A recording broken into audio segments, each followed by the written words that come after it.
We're now being joined by none other than the former editor of Complete Football International, Kazim Ilegbede, to talk football. Thank you so much for joining us tonight, sir. Always a pleasure to see you. Let's talk about that friendly match that we mentioned earlier on when you were not here. That's the international friendly between Nigeria Super Falcons and the Indomitable Lionesses of Cameroon, who unfortunately surprisingly did not qualify for the Africa Women's Cup of Nations coming up next month. But Ogun State Governor Dapo Abiodun has praised the Falcons for their impressive performance in the international friendly against Cameroon that was played yesterday at the MKO Abiola Stadium. He commended the team's display of skill and determination, noting that the match was a strong indicator of their readiness for the upcoming Women's Africa Cup of Nations. Governor Abiodun expressed confidence that the Falcons will perform excellently at the continental tournament. He also highlighted the significance of the friendly as part of the team's preparations and as a platform to inspire young athletes in Ogun State. Let's take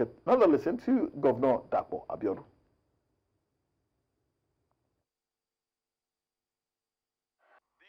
Is a friendly match between the Lionesses of Cameroon and the Falcons of Nigeria, and today, from all indications, the Falcons have devoured the Lionesses, which sounds a bit unusual.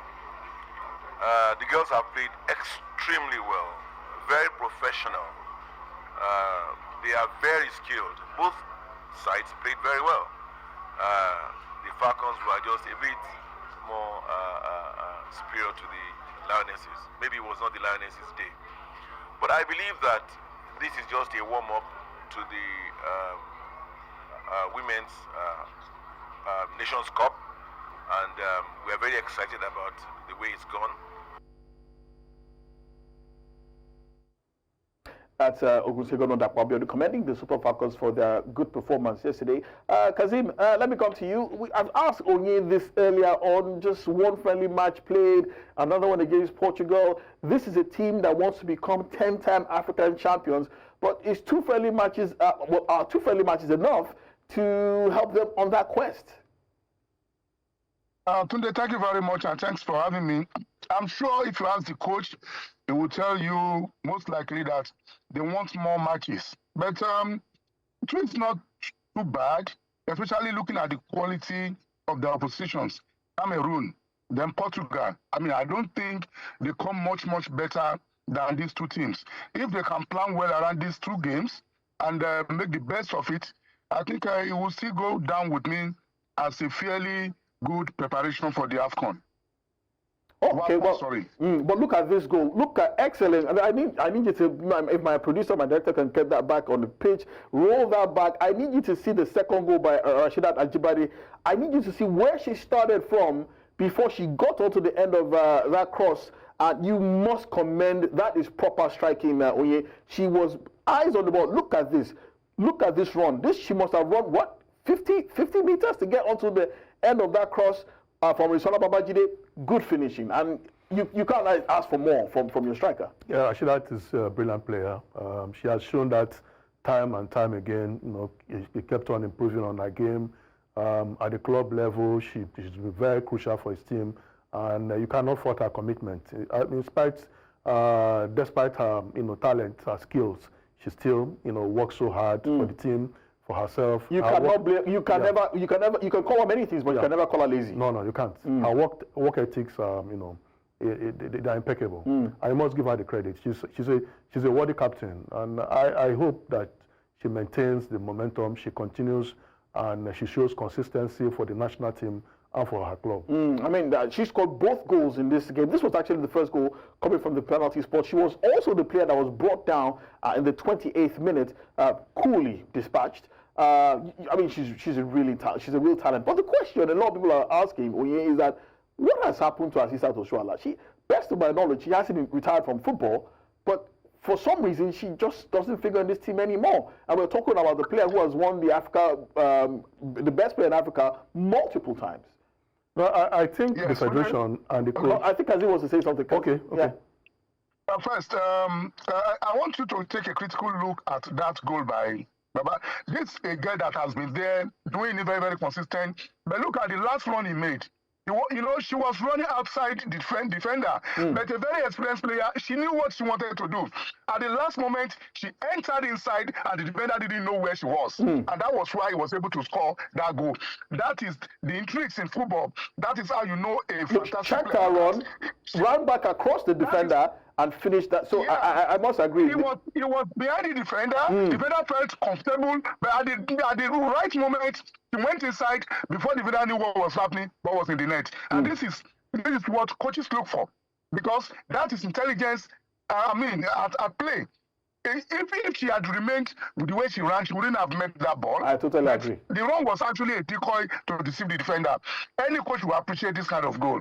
I totally agree. But when you're back to the question that I asked you, Assistant Oshoala, what's going on? Yeah, Tunde, I think the federation and the coach are being diplomatic. 2 weeks ago or a week ago, the coach was asked, the same question, and he played around it. I remember what he said, that Assistant Oshoala was still in the reckoning, in the plan of the team. So if she is in the plan of the team, and the African Women's Cup of Nations will start next month, and she's not part of this friendly, then there's something that they are not telling us. And for me... Is she injured? She's not injured. Okay, so she's playing football? She's playing football. So why is she not in this team?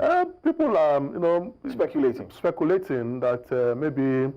You've seen anything happen before when Desire Paranozie was shockingly and surprisingly left out of the team after being particularly vocal at one particular competition, asking for better treatment for her teammates. Is this a repeat of the same thing again? No, I don't think Assistant Oshoala is as vocal as Desire Okpara. Remember, Okpara was compelled to write an apology letter before she was reinstated in the team. I don't really know what happens, but a lot of people are saying Azizat is not scoring. She has gone some games without finding the back of the net, but that's not how to treat your star players. There should be a better way, we need her experience. Kazim, Nigeria is still taking Ahmed Musa to international friendlies and competitions, despite the fact that he's not playing at the highest level at all. But we've been hearing things like how, he's a captain, he's a leader, and also his experience counts. So the question is, why can't the same courtesy be extended to Assistant Oshoala? I'm talking about someone who's won the African Women's Player multiple times, probably the most experienced player in the team. Is it that her experience doesn't count anymore, or they believe that she will be a disruptive influence on the team? Today, you are doing Asisa a very, very great disservice by comparing a situation with that of Ahmed Musa. We know why Ahmed Musa still remains in the Super Eagles today. It is part of the intrigues of Nigerian politics. But Asisat remains a player on top of our game. The only reason I could fathom from here is will probably border on discipline, because we know for all his talent, Asisat could be very, very, edgy. Apart from that, I see no reason why that lady will not be in the Super Falcons, because his record is there. And anybody who is saying maybe she's not scored goals for a long time, strikers don't score goals, or they go through their patches. Tell me the striker in the world who has not gone through patches. You go through like 5, sometimes 10 games that you don't score, but when you get it again, you start banging the ball. I remember Alan Shearer, when England was set Euro 1996. Going to that tournament, Shearer was not scoring anything. Yet he was the highest goal scorer in the league, but when the tournament started, he emerged the highest goal scorer. So this happens to strikers. So that will not be a good excuse to remove us. I'm sure there are a lot of things that maybe we don't know about. But if it borders on discipline, then I think I want to go with the coach. But this is just speculation. I totally agree. A 6-time African Women's Footballer of the Year is not part of a Nigerian team. It beggars belief. I don't know what to say, but hopefully we will get answers particularly soon. Let's move on from this story. Let's go to Ghana, our next door neighbors and our brothers. The Ghana Football Association has launched an investigation into the violent scenes that disrupted the Premier League Matchday 33 fixture between Basake Holy Stars and Nations FC in Ainase. The match was halted after Nations FC walked off following a controversial second penalty awarded to Holy Stars, triggering a brawl between players and officials. The GFA expressed its strong commitment to preserving discipline and integrity in the league and called for full cooperation from clubs, players, officials, and fans. The association pledged to take appropriate action against those found culpable and to ensure a safe, fair playing environment. Updates on the investigation we hear will be shared in due course. But it seems as it is in Nigeria, so it is in Ghana. That's why we're brothers after all. Let's talk international football, gentlemen. Manchester City have reached an agreement with AC Milan to sign Dutch midfielder Tijani Reinders for 55 million euros, marking their first major move of the summer transfer window. The 26-year-old has reportedly agreed a 5-year contract with the club, aiming to finalize the deal before the FIFA Club World Cup in June. That's on the 14th of June. Rangers, who joined Milan from AZ Alkmaar in 2023, scored 15 goals last season and is expected to bolster City's midfield following the the departure of Kevin De Bruyne. Well, good move for you. Yeah, that's what ambitious teams, that's what they do every season. Kevin De Bruyne is a hell of a player. You know, brilliant player, had the most assists in the Premier League, even in the whole world. So if you're going to lose such a player, you need to bring, a capable replacement. And they moved in quickly. That's what the hierarchy did, moved in quickly. But the issue here is that the same coach complained that he doesn't want a large squad. He's bringing in more players. Well, no, some players are leaving. Yeah, well, De Bruyne is leaving. We heard that Mateo Kovacic might be leaving as well. Hector has helped him to reduce the squad. I disagree with you, sir. Okay. I disagree with you totally. Okay. Look, I look at this from the FFP. People who say FFP is not working. I think for a couple of seasons now, City have been very, very cautious. They are now shopping at Jankara, while the likes of Liverpool are shopping at Arrows. I mean, if you are going to replace Kevin De Bruyne, for crying out loud, you are talking about, I can't even pronounce the name except Tijani, that sounds Nigerian. Well, to be honest, fun fact, Kazim. He's a good player. Fun fact, Kazim, Tijani Reinders was actually on top of the list. Yeah, it was actually named after Tijani Babangida, former Nigerian winger who played for Ajax Amsterdam. That was why his players named him We're after. talking about the quality that City are now chasing after.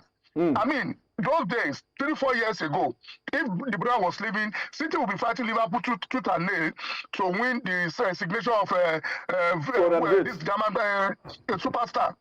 And then that's not the case. This thing started like 2-3 seasons ago when City started selling big players from their squad in order to avoid being falling into the breach of FFP. So it's funny. The kind of players they are bringing in now, I just shake my head because I don't think Guardiola has a long time to stay in that club anymore. Well, how the mighty have fallen. Don't forget, they still have the outstanding matter of the 176 charge that they're still facing regarding. 130, sir. 130. 130. Okay. Apologies. So they still need to sort that out so you can understand why they are probably shopping within a smaller budget now. But one team is going, gung ho in the transfer market right now, Kazim. And this one, I'm sure, interests you particularly so much so because Premier League champions Liverpool, they are not playing around. They've already brought in Netherlands international Jeremy Frimpong for £29.5 million. They are closing in on a Premier League record for Bayer Leverkusen's Florian Wirtz. We are talking about anything between 109 and 130 million pounds. He also talks about signing left back Milos Kerkez for between 45 and 50 million pounds. And there are also more players possibly coming in as well. But why are they spending so big on a squad that is already so good? I mean, they're Premier League champions. Yes. Today, the balance is that you strengthen when you're in a position of strength, if I put it correctly. But this is not particularly the case for Liverpool this time around. You remember, some players, Trent Alexander-Arnold has left. So how do you replace his creativity from a fullback? Frimpong comes in, and that is what I'm talking about. How do you lose a Kevin De Bruyne and you bring in Tijani? Now, coming back to Liverpool, they are not just buying these players for buying sake. They are buying out of necessity. Look at their left full back. Robertson is no more the Robertson we used to know. So they have to buy somebody in that position, and that is why they are going for Kekes. So some players will leave in the attack. They are talking about Luis Diaz. They are talking about Darwin Nunes most likely leaving. That is true. That means at least 2 other players will have to come in. So Liverpool are buying players now. They are spending money when they need to. And that is a model. That should be a model for the rest of English clubs. Because unlike Chelsea, that will just pile up players, unlike City, like 5 years ago, when Guardiola had about 4 left full backs alone, none of them cost less than $30 million. 50 million. They were buying fullbacks. They broke the world record for fullbacks. None of them cost less than. So they look at Liverpool. They look at positions where they need. That team, as we speak today, needs 5 positions. 1 central defender, the 2 fullbacks, 1 has been addressed, then a midfielder, and then at least a striker. So these are out of necessity. It's not that Liverpool are just buying for buying sake. Okay. Very quickly, you think Liverpool need 5 players, like Kazim said? Yeah. They're a strong team already. They're champions. Remember, they are champions, and they are going to be playing so many tournaments next season. So along the line, there will be wear and tear. So you don't find yourself in a situation where you don't have replacement for players. Remember what happened to Man City last season when Rodri got injured. They kept on complaining, and all that. So I think as champions, you need to get capable players, especially in areas that you have deficiency. And these are areas that they have identified, and they have moved in quickly. The summer transfer is very funny. You could discuss with a player now before you know it. Or you do like William did medicals with Tottenham Hotspur and ended at Chelsea. So you have to move in quickly if you have to do that. I totally agree. But let's talk about this man who we hear is on the verge of making a move. Talk about Internazionale Milan manager Simone Inzaghi. He's parted ways with the club yesterday by mutual agreement 3 days after the Champions League final thrashing by Paris Saint-Germain. The 49-year-old who was appointed by the Serie A club in 2021 has been linked heavily with Saudi Arabian side Al Hilal. Inzaghi won 1 Serie A title, 2 Coppa Italias and the Super Coppa Italia 3 times during his spell at San Siro. He twice guided Inter to the Champions League final, but they lost. They were beaten 1-0 by Manchester City in the 2022-2023 season before being hammered by PSG 5-0 on Saturday. They also missed out on last season's Italian Serie A title by a single point to Napoli. Is he leaving for the money? So what else? He has tried to win the Champions League, but he has been largely unlucky. Maybe the first one, the second one against PSG, nobody's going to talk about luck because they were, simply outclassed. It was a master class from Paris Saint-Germain. So if he has won the Serie A, won trophies in Italy, and he's not been able to win the Champions League now, when they came back, only 1 fan was at the airport to receive them. So the handwriting is on the wall, clearly. And if he's going to leave, he's going to leave for the money, perhaps, to get a lot of money and move on with his career. But Kazim, surely he could, a coach of his stature, his caliber, his achievements, could find somewhere else in Europe that, there's so many clubs available now, but is there none probably at the level that he'd like now, no vacancy at the level that he prefer? It goes beyond clubs that are available, because don't forget, this is sport. And the Saudi League is not going to be there forever. So if you have the chance, to tap into the massive world, why not? He's a coach. A season or 2 seasons down the line, he could come back to mainstream Europe. Look at Steven Gerrard. After a couple of seasons, he's back at Rangers now. So for a coach, I don't see a big deal in moving from mainstream Europe to Saudi to go and get your retirement benefit before you are retired. Okay, I think that pretty much settles that for Simone Inzaghi. But gentlemen, before we go, interesting story that happened over the UEFA Champions League weekend. 2 Belgian men have claimed that they hid in a toilet at Munich's Allianz Arena for 27 hours in order to watch last season's Champions League final for free. Neil Remerier and Sene Haverbeck told Belgian broadcaster VRT News that they managed to get into the ground the day before the match, then emerged to watch Paris Saint-Germain's 5-0 win over Inter Milan. The pair uploaded a video on the social media platform TikTok, which showed them sticking a homemade out-of-order sign on 2 toilet cubicle doors before they waited in silence for more than a day inside those toilets. According to Remere, they had backpacks filled with snacks and water and played around with their phones to kill the time. And as soon as the duo heard fans using the toilets on match day, they emerged from their hiding place and made it past another ticket check before taking a seat in the stands. They just looked carefully at which security guard was paying the least attention. They're pretending to be on their phones, and with food in their hands, they just walked past him and they were inside. This is an amazing story.